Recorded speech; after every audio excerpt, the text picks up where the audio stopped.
د مسواک او د اودس کولو نه پس ځان له دې یو طرف ته انتهایي د زړه نرمي او عاجزۍ سره مخ په قبله کینی او ډېر زیات د زړه په توجه او یاري سره په داسې خوند او مزه کوم چې دغه وخت مناسب وي په داسې شان تلاوت کوي لکه چې گویا په خپله الله جل شانه ته کلام پاک اوري. که چېرې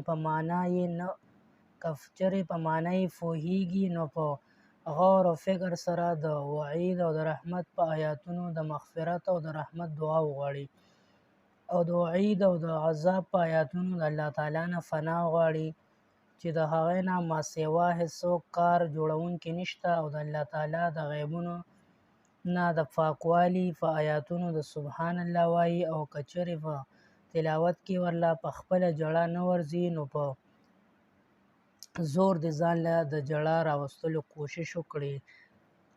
ترجمه: د یو عاشق دپاره د ټولو نه زیات د مزې حالت دا دی چې محبوب ته ګیلې کوي په داسې شان چې د سترګو نه یې اوښکې بهیږي. او که چېرې د قرآن شریف یادول یې مقصود نه وي نو په لوستلو کې دې تلوار نه کوي.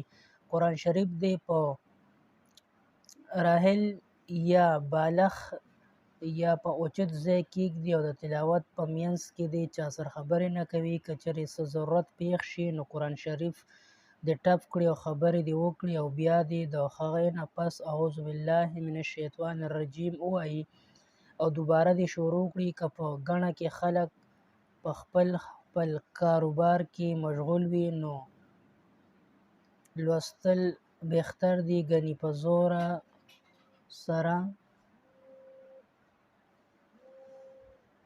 زوره سره په اوچت اواز لوستل ډېر بهتر دي. علما کرامو د تلاوت شپږ ظاهري آداب او شپږ باطني آداب فرمایلي دي.